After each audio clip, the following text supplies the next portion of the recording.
हरे कृष्ण कृष्ण कृष्ण हरे हरे हरे राम राम राम हरे हरे। प्रश्न, অনুশাসন কখন থেকে দেওয়া উচিত? অনুশাসন কাকে করা উচিত? দুটো প্রশ্ন। অনুশাসন কখন থেকে দেওয়া উচিত? আমি একটা দৃষ্টান্ত দিই।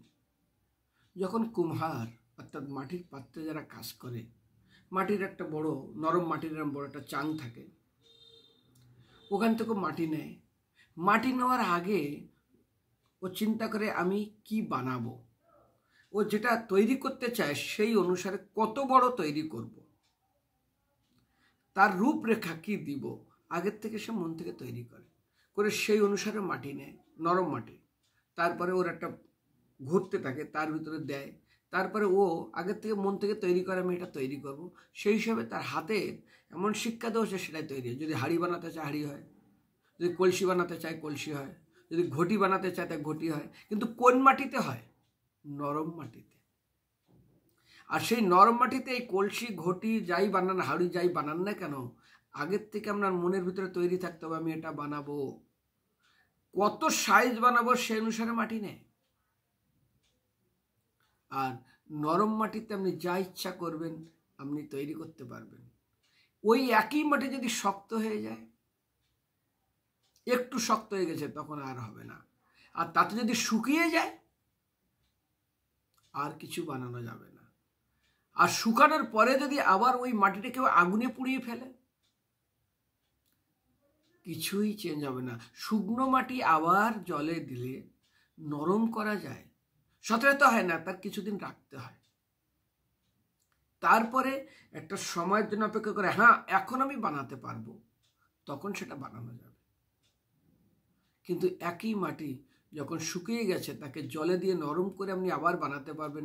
সেই মাটি যদি একবার আগুনে পুড়িয়ে ফেলেন আর কোনোদিন কিছু হবে না। যেমন হয়ে গেছে, একটা মাটির পাত্রে আপনি একটা ঘটি বানালেন,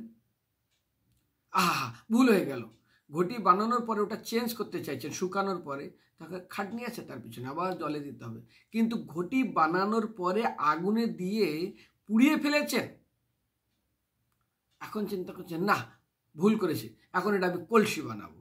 ওই ঘটি ভেঙে কলসি বানানো যাবে না। ভেঙে দিলেন মানে ফেলে দিতে হবে, ও আর কোনোদিন ব্যবহার করা যাবে না। ঠিক সেরকমই যা কিছু তৈরি করতে হবে আগের থেকে ঠিক করতে হবে, মনের ভিতরে পরিকল্পনা রেডি করতে হবে। সেই অনুসারে আপনাকে নরম মাটি প্রয়োজন হবে।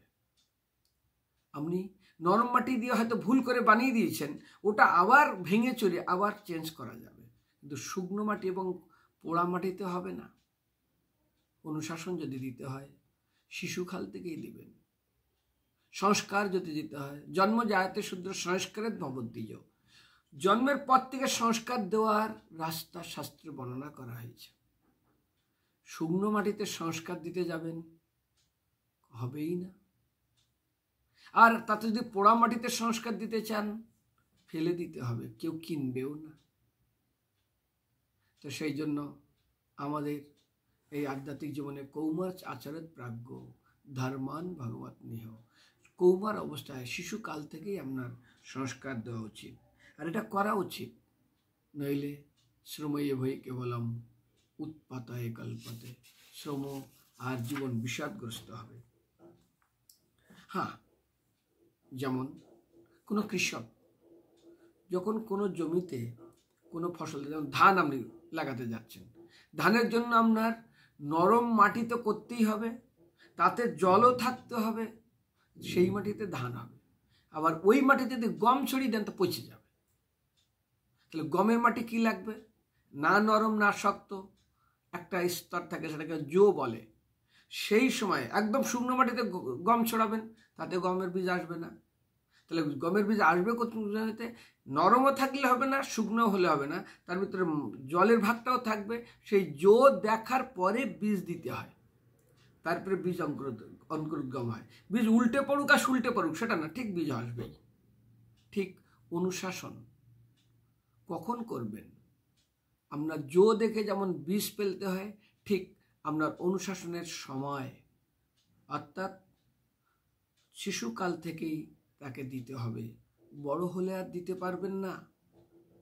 যেমন ধানের জন্য নরম মাটি, জলযুক্ত কিন্তু গমের জন্য জোযুক্ত মাটি। মনে রাখবেন, এটা আপনার একান্ত প্রয়োজন, নইলে আপনি ফসল পাবেন না। আবার একটা জিনিস মনে রাখবেন, ধান লাগানো আছে তার ভিতরে গম ফেলা যাবে না, পাট লাগানো আছে তার ভিতরে আপনি সবজি লাগাতে পারবেন না। তাহলে সমূলে কেটে উৎপাটিত করে তাকে আবার চাষ করে আবার তৈরি করে তারপরে আপনাকে বীজ বপন করতে হবে। ঠিক অনুশাসন হঠাৎ করে আপনি করতে গেলে ও নিতে পারবে না, তাহলে ঠিক উল্টা হয়ে যাবে। সেই জন্য বলে না, কাউকে অতি উক্তি করা মানে তাকে অপমান করা। তার যোগ্যতা যতটুকু ততটুকুই করা উচিত, বেশি কিছু। এখন কাউকে যদি এমএলএ কে বলা হয় আপনি এখানকার প্রাইম মিনিস্টার, তার মানে বুঝতে হবে আমাকে এখানে তাচ্ছিল্য করছে। ঠিক তদ্রূপ আমাদের এই জীবনে বিশেষ করে অনুশাসন বাচ্চাদেরকে শিশু অবস্থা থেকে শুরু করুন, কিন্তু অনুশাসনের নিয়ম আছে। কিন্তু আমি কি বললাম, লেবু বেশি চাপা যাবে না, তাহলে চাপলে কিন্তু তিতো বাইর হবে। ঠিক তারও একটা নির্দিষ্ট লিমিট আছে। এখন একজন সবজি তৈরি করছে, এখন সবজিতে লবণ দিতে হবে। যত মশলা কিনতে পাওয়া যায় লবণের দাম সবচেয়ে কম। এখন কেউ যদি এক মুঠো লবণ ফেলে দেয় অল্প সবজিতে, কম দাম দিয়ে দাও না, না ভাই কেউ খেতে পারবে না। এখন দিয়ে দিয়েছেন, আরে ভাই ভুল করে লবণ 2 বার দিয়ে দিয়েছে, খেয়ে দেখে চেখে দেখে, আরে একটা লবণ কমাও, তারপরে জল ঢাললেন, টেস্ট নষ্ট হয়ে যাবে। তাহলে কি করতে হবে, লবণ ততটুকু দিতে হবে যতটুকু প্রয়োজন, তার বেশি দিলে কমাতে পারবেন না। যখনই কমাতে যাবেন তখনই স্বাদ নষ্ট হয়ে যাবে। অনেক সময় কম দিলে লবণ দিয়ে খাওয়া যায়। আচ্ছা, যতই সুস্বাদু কাজু কিশমিশ বাটার ঘি দেন না কেন সবজিতে, যদি লবণ না দেন তাহলে কিন্তু টেস্ট পাবেন না। ঠিক অনেক উচ্চশিক্ষিত, অনেক জ্ঞান, অনেক কিছু, অনেক ডিগ্রি করেছেন, কিন্তু যদি অনুশাসনের বাইরে চলে যায় তাকে দিয়ে কি করবেন আপনি? যদি আপনার অনুশাসন না থাকে, এই জন্য আমাদের বিশেষ করে যারা গৃহস্থ হয়, তা গৃহস্থ জীবনে সুখী হওয়ার কয়েকটা দৃষ্টান্ত দেওয়া হয়েছে। তার ভিতরে বলা হয়েছে অর্থকারিচ্ছা বিদ্যা, অর্থ আগম চৈস্তিচ্ছ প্রিয়বাদিনী, অনুগত্যচ্ছ ভিত্ত। ভিত্ত যদি অনুগত না হয়, অনুগতচ্ছ পুত্র আজ্ঞাবর্তিচ্ছ ভিত্ত। পুত্র যদি পিতার অনুগত না হয় আর ভিত্ত যদি আজ্ঞাবর্তী অর্থাৎ কথা না শুনে, তাকে দিয়ে আপনি কি কাজ করতে পারবেন? অনুগত পুত্র হবে না, আমি বলবেন এক রাস্তায় চলবে আর এক রাস্তায়। ঠিক দুর্যোধন আর ধৃতরাষ্ট্র।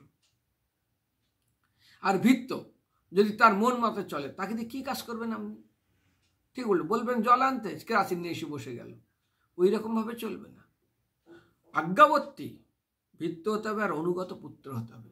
বাবার মন যেটা চাইছে সেটাই যেন করে, সেটাকে বলা হয় অনুগত।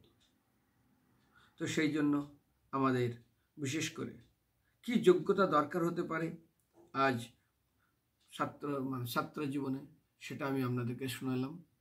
এরপর আমি আপনাদেরকে ক্রমান্বয়ে এর পরেরটা আপনার শুনুন।